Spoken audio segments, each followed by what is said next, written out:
오늘 지난주에 이어서 2계명에 대해서 함께 살펴볼 텐데요. 자, 107번 문답을 함께 봅니다. 제2계명은 무엇인가? 여러분이 그 답을 한번 읽어볼까요? 시작! 제2계명은 이러하다. 너를 위하여 새긴 우상을 만들지 말고 또 위로 하늘에 있는 것이나 아래로 땅에 있는 것이나 땅 아래 물속에 있는 것의 아무 형상이든지 만들지 말며 그것들에게 절하지 말며 그것들을 섬기지 말라.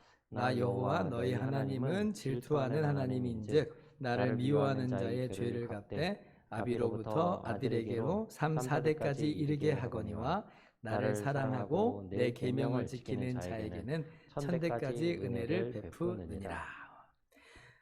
우리가 이 2계명을 함께 살펴보기 전에 참고적으로 좀 설명을 할 필요가 있는 게 하나 있어요. 뭐냐면 우리 개혁주의, 우리 장로교는 10계명을 이 말씀을 2계명으로 구분을 합니다. 그런데 로마 카톨릭은 우리하고 10계명 분류법이 좀 달라요. 너는 나 외에 다른 신을 내게 두지 말라. 이것을 1계명으로 두고 오늘 말씀을 2계명으로 두는 게 아니라 로마 카톨릭은 그걸 묶어버려요. 그래서 오늘 말씀까지를 1계명으로 둡니다. 아니 그러면 로마 카톨릭은 어떻게 10가지 계명이 된다는 말일까요? 어디를 이제 두 개로 나누냐면 출애굽기 20장 17절에 내 이웃의 집을 탐내지 말라라고 하는 그런 말씀이 있잖아요. 10번째 계명으로 우리가 알고 있는 이 계명을 두 개로 딱 나눠버려요. 그래서 그들은 이제 9계명을 내 이웃의 아내를 탐내지 말라. 10번째 계명은 내 이웃의 소유를 탐내지 말라. 이렇게 나눠요. 우리하고 좀 달라요. 초대교회로부터 이 구분법은 우리 장로교가 하는 구분법과 마찬가지입니다. 그게 이제 일반적이었던 것이죠.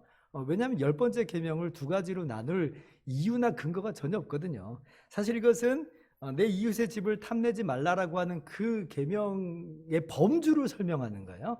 근데 범주를 설명하는 걸 가지고 또 두 개로 굳이 나눈 것에 불과하다라고 하는 거죠. 물론 이제 로마 카톨릭의 이 구분법이 주는 장점이 하나 있어요. 그게 뭐냐면 우리가 10계명을 외울 때 보면 짧은 계명은 금방 외우는데 좀 길면 이걸 축약시켜 가지고 요약해서 외우잖아요. 예를 들면 제2계명 같은 경우는 너를 위하여 우상을 만들지 말고 절하지 말고 섬기지 말라. 뭐 이런 식으로 우리가 이제 축약시켜서 외운다는 거예요. 근데 이제 사실 그 뒷부분의 내용도 정말 중요한데 다 외우면 너무 좋은데 너무 기니까 우리가 이렇게 요약해서 외우는 거예요. 근데 이제 로마 카톨릭은 10번째 계명을 친절하게 두 개로 나눴으니까 이 두 가지를 더 머릿속에 쉽게 잘 담아 놓는 그런 장점은 있어요. 전체를 다 암송하게 만든 거죠. 근데 이제 이걸 장점이라고 하기 너무나 애매한 게 뭐냐면 도리어 그러면 2계명은 이 사람들은 완전히 반대로 깡그리 다 무시하는 효과를 가져와 버려요. 너무 기니까 그들은 1계명, 2계명이 다 한 덩어리라고 그랬잖아요. 너무 길잖아요. 그러니까 어떻게 와요? 한 분이신 하나님을 흠숭하여라. 이로 끝나버립니다. 아니 그 뒤에 있는 어마어마한 중요한 내용들은 다 어디 갔어요? 다 두리뭉실하게 이제 넘어가 버리는 거예요. 뭐 그들 딴에는 아니 뭐 다 1계명 안에 포함되어 있으니까 괜찮지 않나 뭐 생각할 수 있지만 이것이 가지고 오는 차이점이 무시무시합니다. 어마어마하게 커요. 그래서 우리 개신교와 로마 카톨릭의 예배의 방식의 차이를 가져오는 요인 중에 하나도 바로 이 10계명에 대한 이런 분류법이 좀 다른 것에 기인하기도 합니다. 사실 1계명과 2계명은 이렇게 하나로 묶으면 안 돼요.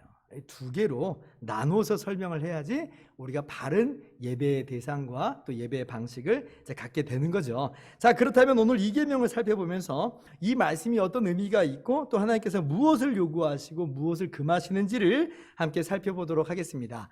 자, 108번 문답을 함께 봅니다. 제2계명에서 요구하시는 의무는 무엇인가? 여러분 같이 한번 읽어봅시다. 좀 길어요. 시작. 제2계명에서 요구하시는 의무는 이러하다. 하나님께서 당신의 말씀으로 제정하신 모든 종교적인 예배와 규례를 순수하게 그리고 전적으로 받아 지키고 보존해야 하는 것이다. 특히 그리스도의 이름으로 기도드리고 감사하는 일, 하나님의 말씀을 읽고 설교하고 듣는 일, 성례를 집례하고 받는 일, 교회를 다스리고 번직하는 일, 교회를 위하여 사역하며 유지하는 일, 종교적인 금식, 하나님의 이름으로 맹세하고 서약하는 일 등이다. 그뿐 아니라 모든 잘못된 예배를 인정하지 않고 혐오하며 반대하는 일, 각자의 처지와 부름받으심에 따라 잘못된 예배를 제재하고 우상숭배를 위한 모든 기념물을 제거하는 일이다. 자, 웨스트민스터 신학자들은 이 이계명의 핵심을 예배의 방식으로 보았습니다. 첫 번째 계명, 1계명은 한마디로 예배의 대상에 대한 내용이라면 2계명은 예배의 방식에 대한 내용으로 이렇게 본 것이에요. 그러면 참된 예배의 방식은 무엇인가 할 때에 뭐예요? 첫 번째 문장이 뭐라고 말해요? 하나님께서 말씀하신 대로, 하나님께서 정하신 대로 예배를 해야 된다라고 하는 거예요. 이것이 바로 2계명이 요구하는 바다라고 하는 겁니다. 예배에 도움된다고 그렇게 생각이 된다고 해서 함부로 예배에 막 요소들을 도입한다든지 어떤 그런 방식을 도입한다는 것에 대해서 강력한 브레이크를 거는 거예요. 마음에도 감동이 온다고 해서 이건 좋겠네 하고 함부로 받아들이고 도입하지 말라는 거예요. 오직 순수하게 하나님께서 말씀하신 대로만 그렇게 예배하라라는 것입니다.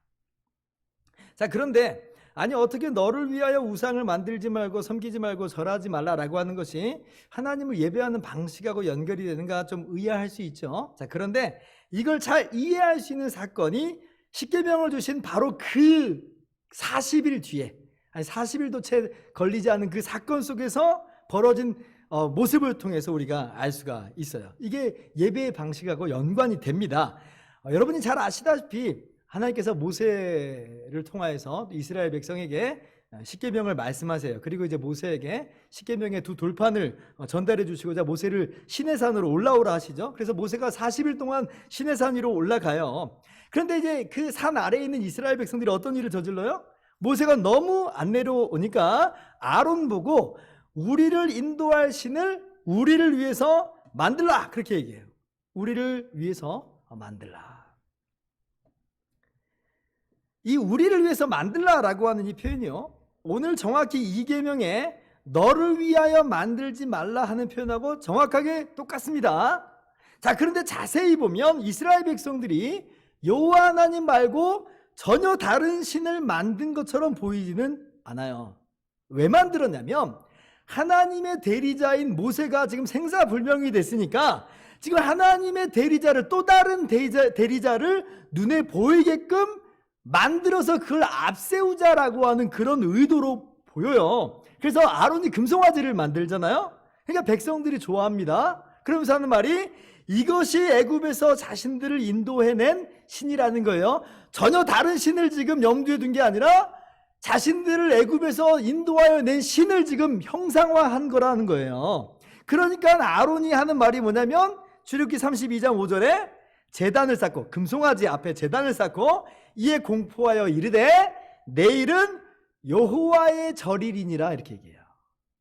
지금 금송아지하고 여호와 하나님하고 연결이 돼 있는 거예요. 전혀 다른 우상을 만든 게 아니라 지금 이 맥락을 보면 여호와 하나님의 가시적인 모습으로 이 금송아지가 기능하고 있었던 거예요. 모세 대신에 기능하고 있는 거예요. 자신들의 편의를 위해서 자기들에서 만들어낸 거예요. 그래서 이스라엘 백성들은 아니 우리는 전혀 다른 우상을 섬긴 게 아니란 말이에요. 우리는 여호와 하나님께 제사를 드린 거예요.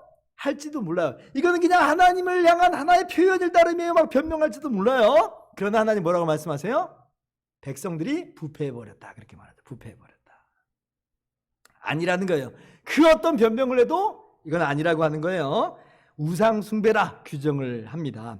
이 계명의 의미를 신명기에서 모세가 분명하게 설명을 합니다. 신명기 4장 15절 보세요. 여호와께서 호렙산 불길 중에서 너희에게 말씀하시던 날에 너희가 어떤 형상도 보지 못하신즉 너희는 깊이 삼가라. 그리하여 스스로 부패하여 자기를 위해 어떤 형상대로든지 우상을 새겨 만들지 말라. 지금 이 말씀 보면 이 계명의 말씀을 그대로 반복하는 것처럼 보이죠? 근데 그 반복하는 이유가 뭐예요? 하나님을 너희가 보지 못하였기 때문에 하나님을 형상화하지 말라라고 하는 거예요. 그러니까 전혀 별다른 우상을 만들지 말라는 건 당연한 얘기고, 참 하나님이라고 할지라도 눈에 보이는 어떠한 것으로 만들려고 하는 어떤 시도도 하지 말라고 분명하게 말해요. 그것이 제 아무리 자기들한테 유익한 것처럼 보여도 그것은 아니라라고 하는 거죠. 그러니까 오늘 이 계명의 말씀이 단순히 뭐 전혀 다른 우상을 만들지 말라라는 것만 의미하는 것뿐 아니라 참 하나님을 예배하는 것에 있어서도 올바른 방식이 무엇인가를 우리에게 가르쳐주고 있다는 거죠.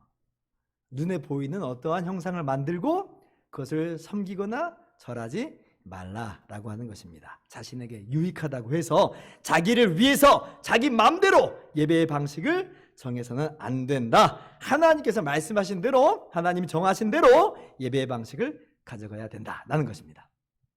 그럼 목사님, 오늘날에도 그럼 예배 방식이 정해져 있다는 말인가요? 구약에는 제사라고 하는 어떤 특정적인 어떤 방식이 있는 것은 알고 있겠는데, 신약 시대에는 그게 다 완성됐잖아요. 다 그림자일 뿐이고 예수 그리스도를 통해서 성취됐는데 이제는 뭐 더 이상 예배 방식이 없는 것 아닌가요? 그렇게 생각할 수 있잖아요.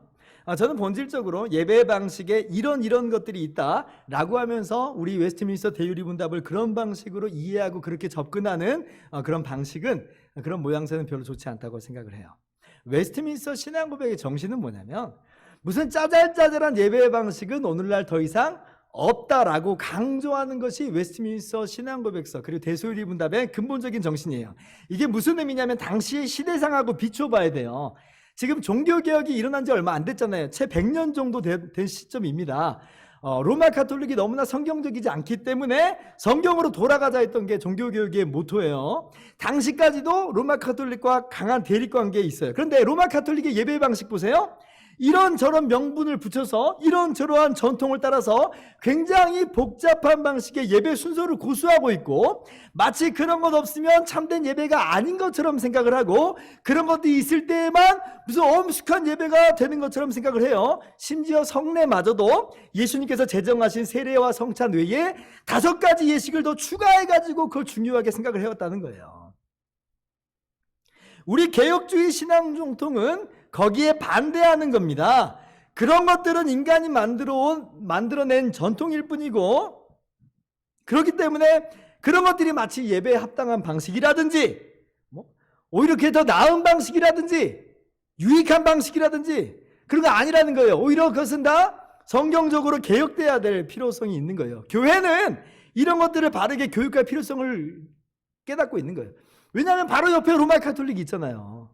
로마 카톨릭으로부터 지금 분리된 것이 얼마 안 됐거든요. 그러니까 여기에 대해서 강하게 강조를 하는 거예요. 이런 방식으로 하라, 이런 의미보다는 저렇게 인간의 전통과 방식으로 인간이 고안해낸 방식들은 제거하고 성경으로 돌아가자 라고 하는 거예요.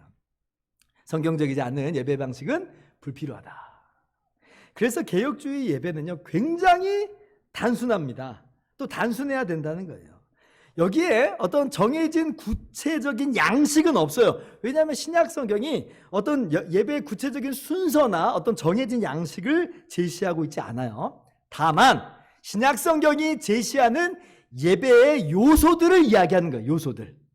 어떤 순서를 ABC라고 지금 정해주는 게 아니라 예배의 순서를 말해주는 거, 요소를 말해주는 거고, 우리는 그것만 하자는 거예요. 따라서 오늘 이계명의 이 설명은 성경이 말하는 대로 예배의 단순화의 의미가 있습니다. 그러면 성경이 가르치는 바 예배의 요소는 어떤 것들이 있는가 할 때에 다시 한번 보세요. 108번 문답의 답을 제가 지금 문단을 나눠봤어요. 특히 그리스도의 이름으로 기도하고 감사하는 일, 하나님 말씀을 읽고 설교하고 듣는 일, 성례를 진례하고 받는 일, 이게 예배의 요소라는 거예요. 자, 통상적으로 예배 가운데 그럼 어떤 요소가 있어야 되는가? 3가지가 있으면 됩니다. 3가지가. 첫째, 기도와 감사. 둘째, 성경 읽기와 설교. 셋째, 성례. 이게 예배의 요소예요. 단순하게 나가면 돼요. 복잡한 절차나 복잡한 방식 필요 없다는 거예요. 그 다음에 나오는 교회를 다스리고 건징하는 일부터 나오는 것들은 일상적인 예배 방식을 말하는 게 아니고 특별한 상황에서의 예배 방식을 말하고 있는 거예요. 건징하는 일이 뭐 매일 있는 것도 아니잖아요. 예배 시간에 특별히 봉사하는 일까지 하는 사람들 모두가 다 그런 게 아니고 몇몇 사람들이 봉사하는 것뿐이에요. 금식이나 서약하는 것도 어쩌다가 하는 것이죠. 통상적으로는 이 3가지만 있으면 돼요. 기도, 감사, 성경 읽기, 설교, 성례예요. 성례. 목사님, 그러면 찬양은요? 찬양이 없는데 이건 어떻게 된 건가요? 찬양은 일종의 곡조 있는 기도로 우리가 이야기를 하잖아요. 그래서 기도와 감사에 해당하다 볼 수 있어요. 봉헌 마찬가지예요. 하나님께 감사하는 거잖아요. 기도와 감사에 들어갈 수 있어요. 그럼 목사님 사도신경은 어떻게 된 건가요? 사도신경 없는데 하잖아요. 엄밀하게 예배의 순서로서 사도신경은 없어도 상관이 없습니다. 왜냐하면 이건 기도가 아니고 원래 나는 믿습니다라고 하는 신앙 고백이잖아요. 그래서 침례교인들은 사도신경이 성경에 없다고 해서 예배 시간에 암송하지 않아요. 그런데 우리는 그런데 왜 사도신경을 이제 하는가라고 할 때 이유가 있어요. 첫 번째는 이단하고 구별을 명확히 하는 거죠. 우리는 이단이 아니고 여기에 모인 사람들은 이단을 따라서 모인 사람들이 아니라고 하는 선포가 그 안에 있고, 행여나 우리와 신앙 고백을 좀 다르게 하는 다른 마음가짐을 하는 사람들이 자리가 있다면 우리 예배는 신앙 고백을 하는 사람들만 드리는 예배라고 말해주는 거예요. 그 사람들은 뭐예요? 참관자예요. 참관자. 이 신앙 고백이 없는 사람들은 예배자가 아니라고 하는 겁니다. 참관하고 있는 것뿐이에요. 바라는 건 뭐냐면 당신들도 우리와 똑같은 신앙 고백을 함으로 말미암아 진정한 예배자가 되기를 바란다 라고 하는 바람이 담겨 있어요. 마지막 이유는 신앙 고백을 우리가 우리의 믿음의 고백으로 하지만 또 어떤 자세로 우리가 해요? 기도하는 마음으로 하죠. 기도하는 마음. 사도신경을 가지고 기도하는 것 잘못된 거 아닙니다. 괜찮아요. 권장할 만한 일이기도 합니다. 왜냐하면 우리가 하나님 앞에서 우리의 믿음을, 성경적 믿음을 고백하는 것으로 하나님께 영광 돌리는 찬양이 되거든요. 그러니까 충분히 사도신경을 가지고 우리가 고백하는 것으로 기도화하는 것으로 예배 요소로 삼는 것 괜찮다라고 하는 거예요. 아무튼 초대교회의 모습을 보면 예배의 모습이요 굉장히 단순합니다. 사도행전 2장을 보면 초대교회의 예배 모습을 우리가 볼 수가 있죠. 한 절씩 교독합니다. 그들이 사도의 가르침을 받아 서로 교제하고 떡을 떼며 오로지 기도하기를 힘쓰니라. 날마다 마음을 같이하여 성전에 모이기를 힘쓰고 집에서 떡을 떼며 기쁨과 순전한 마음으로 음식을 먹고 같이요. 하나님을 찬미하며 또 온 백성에게 칭송을 받으니 주께서 구원받는 사람을 날마다 더하게 하시니라. 보세요. 사도의 가르침 받죠. 성경 읽기와 설교예요. 떡을 뗍니다. 성찬, 성례를 말하고 있어요. 그리고 기도 나오죠. 기도. 그 안에서 교제함이 있어요. 그리고 또 찬미함이 있다고 그랬잖아요. 이 기도와 감사의 범주에 넣자 그랬어요. 그렇게 복잡한 형식과 절차를 말하고 있지 않아요. 그래서 우리는요 어떤 복잡한 어떤 절차들 그걸 이제 지양하고 단순하게 나갈 필요가 있어요. 예배에 어떤 요소가 도입될 때 그 요소가 왜 있어야 되는지에 대해서 우리가 곰곰이 생각해 볼 필요가 있어요. 이게 하나님을 순전히 예배하는 요소로서 있는 것인가, 아니면 사람들을 위해서 있는 것인가.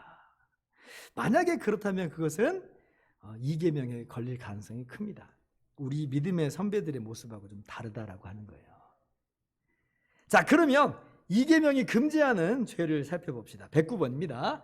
제2계명에서 금지하는 죄는 무엇인가? 자, 이것도 좀 긴데요. 한번 같이 읽어봅시다. 시작.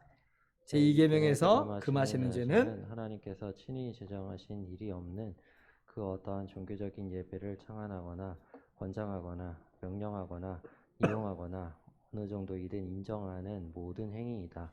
사이비 종교를 반영하는 일, 마음속으로 하든지 아니면 어떤 피조물의 형상을 따라 하든지 삼위의 하나님을 혹은 그 가운데 어느 위에든 하나님을 대표하는 형상을 만드는 일, 그리고 그 형상이나 그 형상이 대변하는 신에게 예배하는 모든 일, 가짜 신을 만들고 거기에 절하거나 섬기는 일이다. 또한 우리 스스로가 창안하고 취했든지 아니면 고대로부터 있었던 관습에서라거나 경건에서라거나 무슨 좋은 의향에서라는 등 모든 다른 무엇을 붙이셨든 하나님께 드리는 예배 요소를 가감하여 예배를 부패하게 만드는 모든 미신적인 일은 금하시는 죄이다. 그 밖에 성직매매, 신성모독, 하나님께서 정하신 예배와 규례를 무시하거나 멸시하거나 방해하거나 반대하는 등의 행위이다. 자, 하나님께서 정하신 방식대로 예배하라는 것은 반대로 말하면 하나님께서 정하시지 않은 것은 하지 말라는 거잖아요. 첫 번째 문단을 보세요. 제2계명에서 금하시는 죄는 하나님께서 친히 제정하신 일이 없는 그 어떠한 종교적인 예배를 창안하거나 권장하거나 명령하거나 이용하거나 어느 정도이든 인정하는 모든 행위이다. 이런 것 하지 말라라고 하는 거예요. 자, 우리는 단순히 우리의 심정에 도움이 되는 것이면, 감동을 주는 것이면, 그래서 그것이 하나님을 예배하는 데 도움이 되는 것처럼 보이면 무분별하게 도입하고자 하는 충동이 있는데, 그것은요 오히려 인간의 마음을, 인간의 심정을 잘 모르고 하는 거예요. 제가 몇 가지 한번 예를 한번 들어볼게요. 자, 예를 들면 모세가 만든 놋뱀 기억나실 거예요.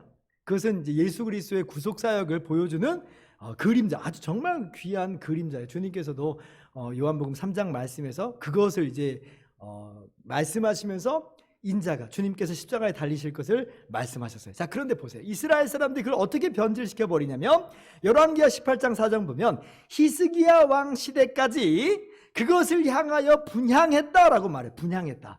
마치 그것이 하나님의 능력의 무슨 대단한 현현처럼 보이고 신비한 효력이 있는 것처럼 간주되어서 그 귀중한 표식이 구속사를 보여주는 그 표식마저도 부패의 온상이 돼버렸던 거예요. 그러니까 히스기야가 그것을 부숴버려요. 아니, 세상에 800년이나 되는 귀한 유물, 게다가 그리스도의 구속사역을 보여주는 그림자인데도 불구하고 그냥 부셔버립니다. 부셔버려요. 왜요? 인간의 마음이 그만큼 부패하기 쉬운 거예요. 눈에 보이는 놋뱀 보니까 이게 정말 더 뭔가 있어 보이는 거예요. 또 다른 예를 들어볼게요. 사사 기드온 시대예요. 기드온이 금 에봇을 만들었어요. 에봇은 원래 제사장이 있는 옷인데 근데 금으로 에봇을 만듭니다. 제사를 위해서 만든 것 같지는 않고 아마도 이제 하나님께서 기드온에게 나타나셔서 말씀하시고 역사하신 것을 기념하는 기념품처럼 보여요. 근데 이스라엘 사람들이 어떻게 해요? 음란이 그것을 위했다 그러죠. 음란이 위했다는 말이 뭐예요? 그것이 마치 신비한 효력이 있는 것처럼 뭔가 그 앞에서만 하나님께서 말씀하시는 것처럼 그 앞에 나서면 괜히 내가 경건한 것처럼 그렇게 사람들이 몰려든 거예요. 우상 숭배 현장이 되어버린 거예요. 그래서 그것이 기드온과 그의 집에 올무가 됐다 그렇게 이야기하죠. 그래서 마치 우리가 꽝 잡는 게 매다 라고 하는 정신, 목적을 위해서라면 뭐 예배 방식 그렇게 중요하지 않다라고 하는 것은 전혀 기독교적인 방식이 아니에요. 사람에게 감동만 주면 장땡이 아닙니까? 아니에요. 그런 거 아니라는 거예요. 우리는 그런 마음으로 접근하면 안 된다는 거죠. 여러분, 그럴 것 같으면 하나님을 눈에 보이는 형상으로 애시당초 만들게 하시면 얼마나 사람들이 그 앞에서 지극정성으로 예배하겠어요. 그렇지 않겠습니까? 사람들이 하나님 안 보이니까 답답해하고 뭔가 없는 것처럼 여기고 그런 거예요. 뭔가 표식이라도 보여주면 예배하는 게 훨씬 더 수월하다고 생각했을지도 모른다는 거예요. 그러나 하나님은 그런 거 아니라는 거죠. 자, 하나님께서 구약에 구약 성전을 만들라고 할 때도 마찬가지예요. 이스라엘 사람들이 하나님께서 말씀하시는 것 말고 더 크고 더 화려하게 더 웅장하게 더 경건하게 만들면 그럼 될까요? 그럴 수가 없는 거예요. 이스라엘 왕 중에 그런 사람이 있었어요. 아하스라는 왕이 그랬어요. 열왕기하 16장을 보면 아하스 왕이 다메섹에 갔어요. 아람 나라에 갔는데 거기 제단이요 더 큰 거예요. 더 좋아 보였어요. 아마도 효력이 있었나 보이죠. 그래서 돌아와서 그 모양 그대로 제단을 만들라고 해요. 그것을 하나님의 성전에 세웁니다. 사람들을 보고 이 큰 제단에서 제사를 드리라고 해요. 그리고 여호와의 제단은 자기만 쓰는 용도로 바꿔버려요. 더 큰 제단이면 괜찮잖아요. 더 웅장하면 좋은 거 아니에요? 아니에요. 이 아하스가 망령되이 행한 거예요. 물론 아하스의 죄는 그것만 있는 게 아니에요. 우상 숭배도 자행합니다. 그러나 아무튼 거기서도 보여주는 말씀은 뭐냐면 하나님께서 제정하신 것 외에는 하지 말라는 거예요. 이런 예들이 성경에 굉장히 많죠. 레위기 10장 보면 아론이 제사장으로 위임될 때 그 아들 나답과 아비후가 여호와께서 명령하시지 않은 다른 불로 분향하다가 그 불로 오히려 자신들이 죽임을 당합니다. 역대상 15장 보면 다윗이 언약궤를 다윗성으로 인도할 때 원래 레위인들이 어깨로 메야 되는데 수레가 몰고 들어갔잖아요. 그러니까 하나님께서 치세요. 우사가 그 자리에서 죽어요. 그러니까 하나님께서 말씀하시는 방식이라는 거예요. 그러니까 이 예배의 방식에 있어서 우리의 편이나 우리의 편에서 우리가 결정하는 게 아니에요. 하나님께서 양보하실 수 없는 바 하나님의 주도권, 하나님의 주권이 예배 방식에서 핵심입니다. 그러니까 거기에 대해서 우리가 우리를 중심으로 세우면 안 되는 거예요. 대요리 문답이 가르치는 것 보세요. 소위 하나님의 형상조차도 만들지 말아라. 아무리 좋은 것이라도 전통이라도 하지 말아라. 109번 문답 제가 또 나눠봤어요. 삼위의 하나님을 혹은 그 가운데 어떤 이든 하나님을 대표하는 형상을 만드는 일. 하지 마라. 하지 마라. 사울왕이 이스라엘의 초대왕인 사울왕이 표면적으로는 하나님께 제사 드린답시고 좋은 재물을 남겨뒀다고 합니다. 하나님께서는 죄인 아말렉을 그들의 소와 양까지도 다 진멸시키라고 했어요. 근데 이제 거기에 불순종한 거예요. 근데 표면적으로는 의도가 좋잖아요. 하나님께 제사 드리려고 한 거예요. 그런데 하나님께서 뭐라고 말씀하세요? 우상숭배다 말하죠. 우상숭배다. 사무엘이 사무엘 선지자가 사울에게 이렇게 이야기합니다. 여호와께서 번제와 다른 제사를 그의 목소리를 청종하는 것을 좋아하신 같이 좋아하시겠나이까? 순종이 제사보다 낫고 듣는 것이 순양의 기름보다 나으니 이를 거역하는 것은 점치는 죄와 같고 완고한 것은 사신 우상에게 절하는 죄와 같음이라. 그래서 우리가 유념할 필요가 있어요. 이 교육적인 이 배경이 로마 카톨릭과의 관계 때문에 더 그렇다고 했어요. 근데 오늘날 교회들의 모습이나 우리 성도들의 모습이 혹시나 그런 모습들을 답습하려고 하는 것은 아닌가? 우리가 좀 돌아볼 필요가 있어요. 제가 뭐 십자가 목걸이나 뭐 십자가 조명이나 뭐 성화나 예술 조각들 자체를 전혀 반대하지 않아요. 그러나 우려가 되는 것은 있어요. 뭐냐면 그것을 예배의 요소로 경건 생활의 도구로 만드는 시도들이 있다는 거예요. 반드시 십자가 앞에서 기도해야 기도가 잘 된다느니, 뭐 성화를 걸어놓고 기도하면 마음이 차분해진다느니, 아니 우리는 그렇지 않기를 바랍니다. 그러면 안 되는 거예요. 좀 섬뜩할 때가 있어요. 자, 농담처럼 말씀드리는 거예요. 이해해 주세요. 성화나 조각 앞에서 열심히 기도했는데, 이것을 예수님 얼굴이라고 하고 막 열심히 기도했는데 천국에서 주님을 딱 봤는데, 여러분 그 얼굴 아니면 어떻게 하시려고 그래요? 그 얼굴 아니면 어떻게 하시려고 그래요? 얼마나 섬뜩해요. 그럼 그 사람은 이 세상 이 땅에서 누구를 바라보고 기도한 거예요 도대체? 성화나 조각들은 전혀 우리 주님이 아니에요. 그 상상력의 결과고 어떤 모델을 보고 그냥 만든 것 뿐이에요. 마치 이것이 예수님이다, 예수님 얼굴이다, 거룩하다, 경건하다, 뭐 무슨 어떤 사진 기사가 눈을 딱 찍었는데 예수님 모양이 딱 나오더라. 아니요, 그러지 마세요. 그러지 마세요. 그것은 우리들의 모습은 아니다. 저도 옛날에 그래서 지금 말씀드리는 거예요. 저도 똑같이 그렇게 살았거든요. 근데 성경 말씀 배우면서 그런 거 아니란 걸 깨닫는 거예요. 우리가 얼마나 엉뚱한 데로 많이 갔는지를 제가 여실하게 제 몸으로 체험한 사람입니다. 그러지 말아야 돼요. 성경 말씀을 설명하는 교육적인 의미로 PPT나 뭐 그런 것에서 예수님을 시각화하는 것까지는 이해할 수 있어요. 그러나 이것이 예수님이다, 그런 식으로 접근하지 말라는 거예요. 단순히 어디까지나 교육이나 예술 정도로 그쳐야 되고, 그게 너무 지나칠 것 같으면 아예 안 하는 게 훨씬 더 좋다. 제가 언젠가 이런 말씀을 드린 적이 있어요. 왜 하나님께서는 하나님을 시각화하는 것을 허락하시지 않을까요? 뭐 여러 가지 이유가 있을 수 있지만 그 중에 제가 한 이유를 뭐라고 말씀을 드렸냐면, 시각화하는 것 자체가 하나님을 제한해버리는 것이다, 이렇게 말씀을 드렸어요. 무슨 말이냐면, 자, 어떤 하나님의 형상을 만들고 그 앞에서 경건의 유익을 누린다고 생각을 해보세요. 언뜻 좋아 보이지만 더 깊게 한번 생각해 보세요. 자, 그러면 그 보이는 형상을 벗어나는 순간 그 사람은 더 이상 하나님 앞에 있는 것이 아니라고 그랬죠. 그 앞에서만 하나님을 느껴요? 그럼 다른 곳에서는 하나님을 못 느낀다는 거예요. 그러면 그게 뭐예요? 크신 하나님을 제한해버리는 거예요. 그 눈에 보이는 것으로 제한해요. 시간과 공간 속으로 하나님을 제한해버리게 되는 거예요. 그게 무슨 경건의 유익이에요? 엉뚱한 모습으로 나가고 있는 거예요. 하나님을 제한하는 거죠. 안 됩니다.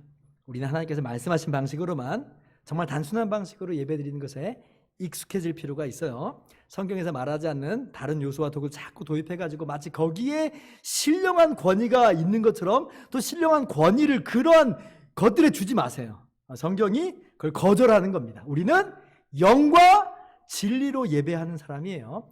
우리는 성경에서 말씀하는 바 예수 그리스도만 바라보고 예배하는 사람들이에요. 예수 그리스도만이 보이지 않는 하나님의 형상입니다.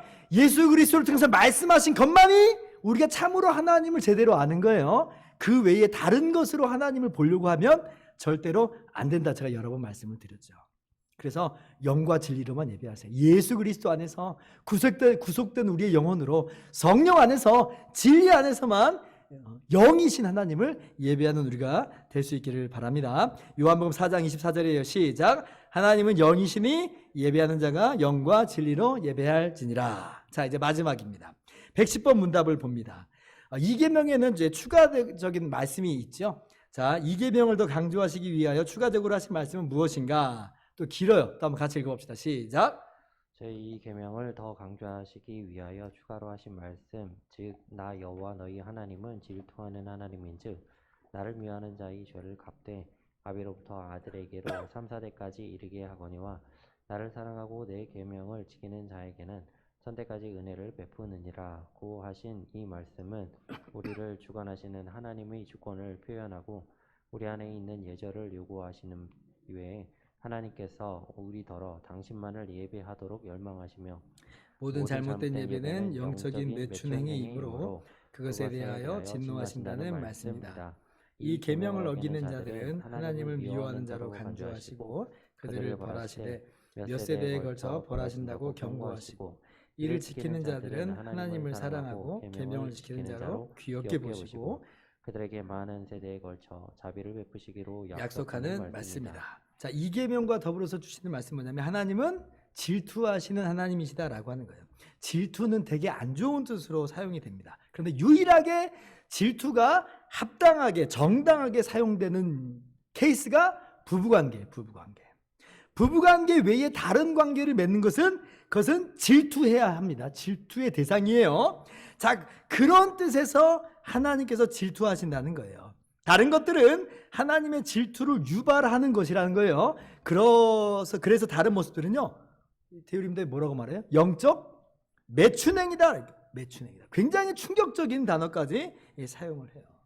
단순히 다른 우상을 만들고 섬기는 그런 것만 영적 매춘행이라 말하는 게 아니에요. 제가 아까 설명했던 것처럼 하나님께서 말씀하신 방식대로가 아니라 지극히 인간적인 방식으로 자기 마음대로 예배하는 그런 행위마저도 다 포함되는 거예요. 그러니까 우리 믿음의 선배들이 얼마나 그런 모습들을 피하려고 했는지, 얼마나 혐오했는지를 우리가 잘 알 수가 있어요. 하나님께서 말씀하시지 않는 다른 방식으로서가 아니라 오직 하나님 말씀을 따르는, 그렇게 오직 하나님께만 바르게 예배하게 하시기를, 집중하게 하시기를 열망하신다. 그리고 그 어기는 자들에게 강력한 경고를 주시죠. 그리고 말씀을 따른 자들에게는 자비의 언약을 약속하심으로 오늘 이 계명 말씀을 강조하신다는 거예요. 자, 오늘 말씀을 기억하면서 우리 모두가 바른 예배자로 우뚝 서도록 합시다. 오늘은 여기까지만 하겠습니다.